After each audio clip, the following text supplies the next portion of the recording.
देख रहे हैं न्यूज़ मोमेंट हिंदी। आइए जानते हैं आज की कुछ विशेष खबरें विस्तार रूप से।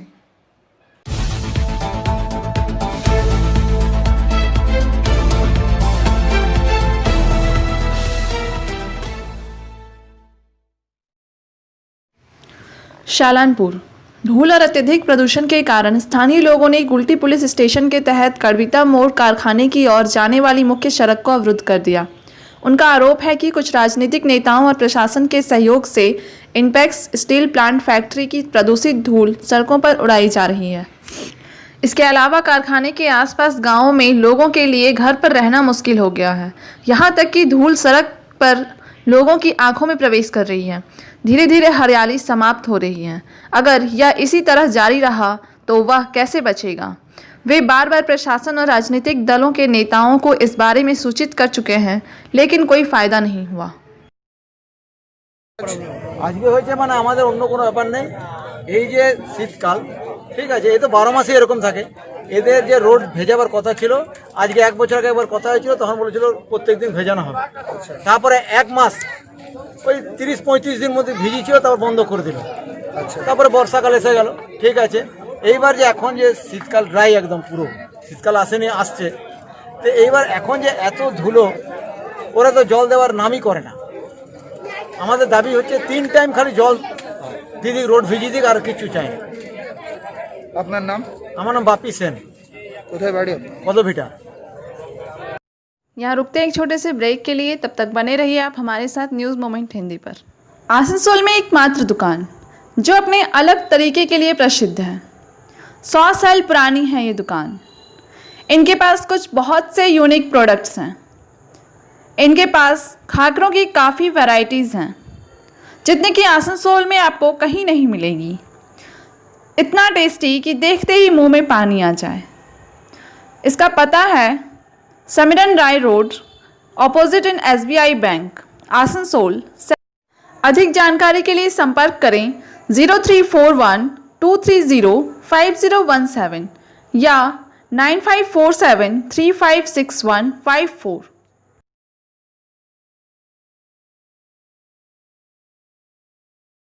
बाजार में दिन प्रतिदिन खाद्य पदार्थों की कीमत बढ़ती जा रही है। कच्ची सब्जियों और फलों की कीमत तो आसमान छू रही है। आलू और प्याज तो जैसे खरीदना मुश्किल हो गया है। हर दिन कीमत बढ़ रही है। सामने लक्खी पूजा है और फलों और सब्जियों की कीमत की वृद्धि के कारण लोग काफ़ी परेशान हैं। आम लोग इस बात की शिकायत कर रहे हैं कि सरकार को वोट के अलावा और कुछ दिखाई नहीं देता। लोगों की आय दिन प्रतिदिन कम होती जा रही है और भोजन सामग्रियों की कीमत दिन प्रतिदिन बढ़ती जा रही है। एक दुकानदार से बात करने पर यह पता चला कि वस्तु की कीमत तय नहीं है। हर पल कीमत बढ़ रही है। बहुत सारी समस्याएं हैं और उनके व्यवसाय को बहुत नुकसान उठाना पड़ रहा है। सामने तो लक्ष्मी पूजो, की अवस्था बाजारे? কেনাকাটা দোকানে কি লোকজন করতে আসছে?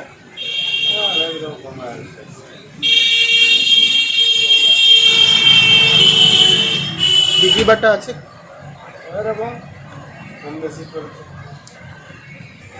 सामने तो लक्ष्मी पूजो, की अवस्था बाजारे? सामने पैसा कौन ही नहीं है भाई, तो क्या करेगा? पूजा कौन करेगा? तो भाई तो मसला ही है।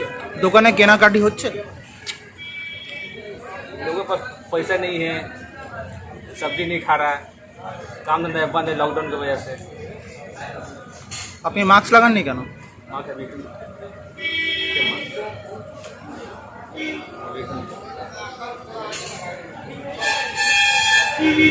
কি নাম আপনার? सनी লক্ষ্মী পুজো তো সবজির দাম ফাম কীরকম আছে? সবজির দাম আর কি বলে, গরিব মানুষ এবারে মরবে, কি করবে? কত দাম সবজি হয়ে গেছে। আলু 40 টাকা কিলো হতে চললো, পেঁয়াজ 80 টাকা কিলো, কি করে মানুষ খাবে? হ্যাঁ, সরকার কি করছে? শুধু ভোট নিবে। হ্যাঁ, গরিব মানুষের কাছে ভোট নিবে, আর সবজির জিনিসের দাম অত বেড়ে গেছে। তা আপনি এখন দোকানে কি কিনতে এসেছেন? কি কিনতে এসেছি? দিতে এসেছিলাম কারলা ভাজা করবো। কারলা গেলে ওরকম আছে কি লোকে কিনছে না, শুকাই যাচ্ছে সব, রেখে রেখে সব কারলা শুকাই যাচ্ছে। আর লোকে কিনবে কি? অত দাম। কারলা 60 টাকা কিলো, এই শুকনো কারলা 60 টাকা কিলো। হ্যাঁ, কি মানুষ খাবে? কি নাম আপনার? আমার নাম সিকান্দার সাউ। तृणमूल कांग्रेस कार्यालय केंदा में जामुड़िया ब्लॉक 2 तृणमूल कांग्रेस की ओर से दुर्गा पूजा विजयदशमी की मिलन समारोह आयोजित की गई। इस मिलन समारोह उत्सव में जामुड़िया विधानसभा के पर्यवेक्षक अभिजीत घटक, जामुड़िया ब्लॉक 2 के अध्यक्ष सुकुमार भट्टाचार्य, महिला तृणमूल कांग्रेस की ब्लॉक अध्यक्ष पोली बागची, युवा तृणमूल कांग्रेस के ब्लॉक अध्यक्ष पंचानंद रुईदास, दिनेश चक्रवर्ती, आशीष मंडल, लालटू काजी और सिद्धार्थ राणा, ओसित मंडल तथा अन्य नेतागण मौजूद रहे। इस अवसर पर सभी ने एक दूसरे की अबीर गुलाल लगाकर बधाई दिया। इस विजय मिलन समारोह को संबोधित करते हुए अभिजीत घटक ने कहा, इस विधानसभा चुनाव में जामुड़िया विधानसभा की सीट को जिताकर राज्य की मुख्यमंत्री ममता बनर्जी को उपहार देना है। इसके लिए सभी कार्यकर्ताओं को सभी भेदभाव को भुलाकर एक दूसरे का सहयोग करते हुए मिलजुल कर काम करना होगा, तभी यह संभव है। সবাইকে নিয়ে চলবে। একটা নেতা এখনই সে নেতা হবে যার পিছনে মানুষ থাকবে। একা কোনোদিন নেতা হওয়া যায় না। একটা নেতা সেই হবে যার সঙ্গে মানুষ থাকবে। একটা নেতা সেই হবে যে সকলকে নিয়ে চলবে। তাই আমি আশা করব যে আগামী দিনে আমাদের জামুরিয়া ব্লকের প্রত্যেকটি নেতৃত্ব যাতে সত্যিকারের নেতা হওয়ার চেষ্টা করে। প্রত্যেকটা যারা নেতা আছে আমরা সকলকে সহযোগিতা করব, সকলের সঙ্গে থাকবো এবং সকলেই আপনাদেরকে অনুরোধ করব সবাইকে নিয়ে চলুন। দেখুন আপনার সঙ্গে যদি 10টা লোক জোড়ে আপনার তাতে লাভই হবে, ক্ষতি কিছু হবে না। তাই আপনাদেরকে এটাই বারবার অনুরোধ করছি, সকলে মিলে একসাথে আমরা এই লড়াই করব।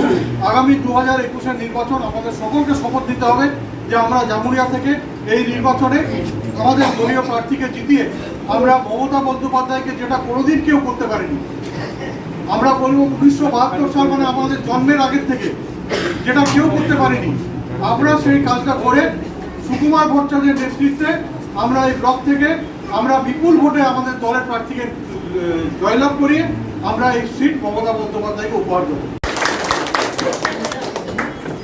প্রত্যেকেই শুভেচ্ছা জানাই।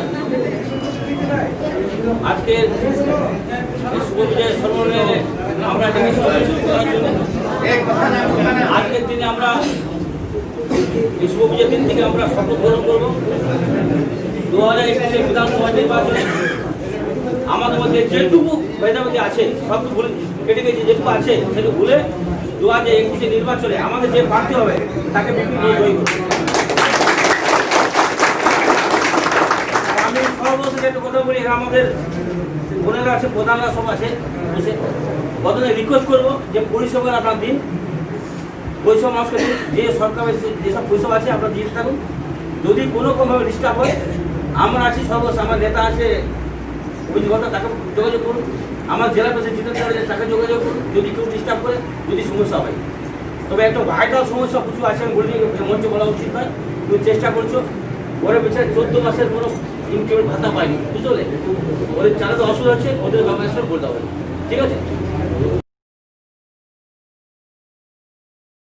हमारे सहयोगी मोहम्मद खालिद के अनुसार रबी उल अव्वल इस्लामिक कैलेंडर का वह महीना है जिसके 12वें दिन सभी मुसलमान एक साथ मिलकर मोहम्मद S.A. का जन्म दिवस मनाते हैं। ईद उल फितर और ईद उल अधा के बाद यह छोटी ईद के नाम से भी जाना जाता है।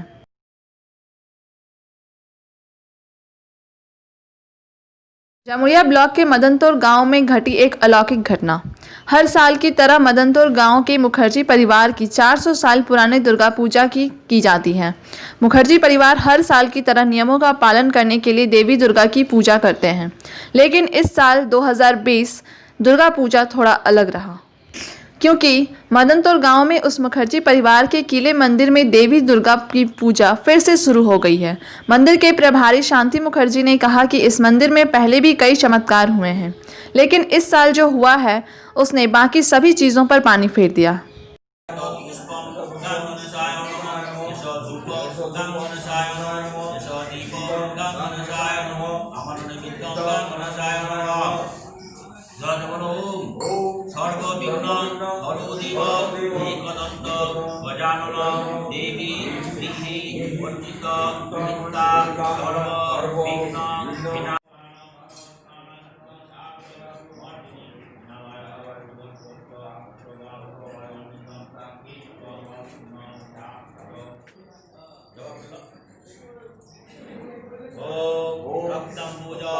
শেষ প্রণৈক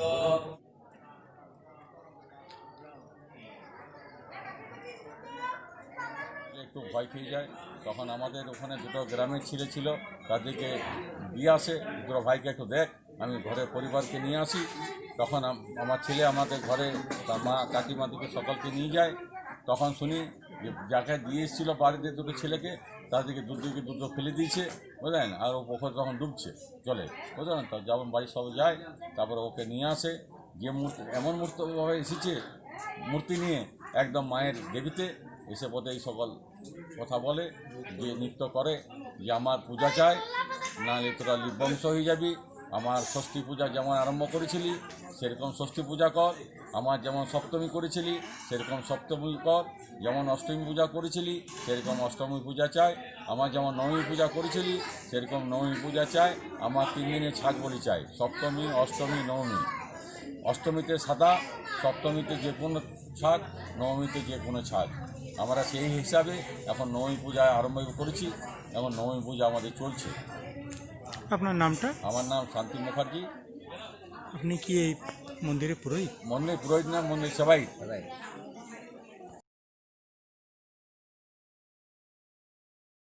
आसनसोल एकता मंच की ओर से 4 लोगों को सम्मानित किया गया, जिसमें जनाब सैयद मोहम्मद अफरोज़, जनाब मीर हासिम XMIC, मोहतरमा शाबरा खातून हैना जो कि उर्दू एकेडमी की चेयरपर्सन हैं, जनाब सैफुल इस्लाम आदि शामिल हैं। केंद्रीय बीएमएस के संपन्न हुए 2 से 4 अक्टूबर 2020 को राष्ट्रीय अधिवेशन में पारित प्रस्ताव के निर्णयानुसार पूरे देश में श्रमिक कोड से मजदूर विरोधी प्रावधानों को हटाने एवं उद्योगपतियों के पक्ष में बने कानून को समाप्त करने के लिए 28 अक्टूबर 2020 को विरोध दिवस सफलतापूर्वक आयोजन किया गया। किंतु दुखद एवं दुर्भाग्यपूर्ण घटना पश्चिम बंगाल प्रदेश जिला पश्चिमी मेदिनीपुर के नंदीग्राम में घटित हुई, जहां हमारे बीएमएस के क्षेत्रीय संगठन मंत्री व प्रभारी पूर्वी क्षेत्र श्री गणेश मिश्रा जी, प्रदेश कार्यकारी अध्यक्ष श्री रविशंकर सिंह व प्रदेश बीएमएस कोषाध्यक्ष श्री शिवनाथ महतो के ऊपर जानलेवा हमला टीएमसी के कुछ अराजक तत्वों ने किया, जो इलाजरत हैं। वहीं कई बीएमएस के कार्यकर्ताओं का प्रेस विज्ञप्ति लिखे जाने तक कोई जानकारी नहीं मिल पा रही है। इस संबंध में एक प्रेस विज्ञप्ति जारी कर पश्चिम बंगाल प्रदेश बीएमएस के महामंत्री श्री उज्जवल मुखर्जी ने घटना की तीव्र निंदा करते हुए कहा कि भारतीय मजदूर संघ के द्वारा पूरे प्रदेश में आगामी 3 नवंबर 2020 को राज्य की गिरती हुई कानून व्यवस्था के विरुद्ध प्रदेश के समस्त जिला महकमा शासक कार्यालय के समक्ष धरना प्रदर्शन के माध्यम से धिक्कार दिवस मनाने का निर्णय प्रदेश बीएमएस ने लिया है। इस संबंध में श्री मुखर्जी ने कहा कि भारतीय मजदूर संघ कभी भी मजदूर हितों की उपेक्षा स्वीकार नहीं करेगा और राज्य सरकार के द्वारा लगातार प्रदेश की गिरती हुई कानून व्यवस्था पर ठोस कदम उठानी चाहिए, जिससे राज्य में उद्योग तथा मजदूर सुरक्षित रह सकें। नंदीग्राम के घटना के संबंध में एक तरफ जहां केंद्रीय नेतृत्व को सूचित किया जा चुका है, वहीं दूसरी ओर केंद्रीय नेतृत्व ने प्रेस विज्ञप्ति जारी कर पश्चिम बंगाल प्रदेश बीएमएस के अधिकारियों पर हुए हमले की कड़ी निंदा की है और प्रदेश बीएमएस को हर संभव मदद करने का भरोसा दिया है। श्री उज्जवल मुखर्जी ने कहा कि आगामी दिनों महामहिम राज्यपाल महोदय से भी प्रदेश बीएमएस प्रतिनिधि मंडल मिलेगा और नंदीग्राम की घटना से व प्रदेश की बिगड़ती कानून व्यवस्था की स्थिति से अवगत कराया जाएगा। रेलवे हॉकर्स एकता समिति ने आसनसोल डिविजनल रेलवे मैनेजर को लोकल ट्रेन चालू करने की डिमांड पर एक जुलूस निकाला और ज्ञापन सौंपा, जिसका नेतृत्व श्री गोपाल सिन्हा ने किया। उनके अनुसार आसनसोल में लगभग 3000 हॉकर्स हैं, जिनका लॉकडाउन के कारण बुरा हाल है। उन लोगों ने डिमांड किया है कि स्टॉल और फूड प्लाजा का लाइसेंस देने को कहा गया है। इसके अलावा आरपीएफ के फाइन किए जाने पर भी विरोध किया। मालूम हो कि आरपीएफ 144 रेलवे एक्ट के तहत पहले 1050 रुपये का फाइन करती थी, अब यह बढ़ाकर 2700 रुपये कर दिया गया है। इसके खिलाफ भी उन लोगों ने नारे लगाए। रेलवे होकर एकता समिति के अध्यक्ष आसनसोल डिविजनल का हम लोग एक डिमांड रखे थे कि हम लोग 30 साल 40 साल से स्टेशन के अंदर में सब नौकरी कर रहे हैं और हम लोग का कुछ फाइन भी रेलवे के तहत 144 धारा लगा करके हम लोग का फाइन लिया जाता था जब भी हम लोग अवैध रूप से पकड़ाते थे काम करना। लेकिन जीविका चलाना था, हम लोग का परिवार का भरण पोषण करना था, इसलिए हम लोग स्टेशन के अंदर में काम कर रहे हैं। बीच में कुछ समय ऐसा हुआ था कि पूरे होकरी बंद कर दिया गया था, लेकिन हम लोगों ने जेल भरो आंदोलन साथ में मिलकर के लड़ा, अनशन किया। रेल चक्का जाम होने के बाद हम लोगों का निर्णय हुआ कि कुछ हम लोग को ढिलाई मिला और हम लोग कुछ होकरी आराम से अपना परिवार का पालन पोषण कर रहे थे। लेकिन इधर देख रहे हैं आरपीएफ का मनमानी कुछ बढ़ गया है। वो फाइन 1050 रुपये की जगह 2700 रुपया, 3600 रुपया, 4400 रुपया, 2700 तक हमें जानकारी है कि 2700 रुपये तक रेलवे को हॉकर्स को फाइन किया गया। हम अपना टीम को भी भेजे थे कि जा कर के बात करो। वो कह रहे हैं कि अब की दोबारा पकड़ाएगा तुम लोग को 4400 या 3600 का फाइन देंगे। उसी का विरोध में हम लोग DRM साहब के पास आए थे और हम लोग का कुछ फेरी वाला होकर्स का भी ये बात था कि लोकल ट्रेन अगर चालू होता है तो कुछ रिक्शा वाला, फेरी वाला, मजदूर वाला, सब्जी वाला, कुछ होकर जो इधर से उधर जाते थे फेरी करने के लिए, लोकल अगर चालू हो जाता तो हम लोग का आसनसोल का कुछ प्लेटफार्म पर गाड़ी आ सकता है। इस वजह से हम लोगों ने DRM साहब को ज्ञापन किया।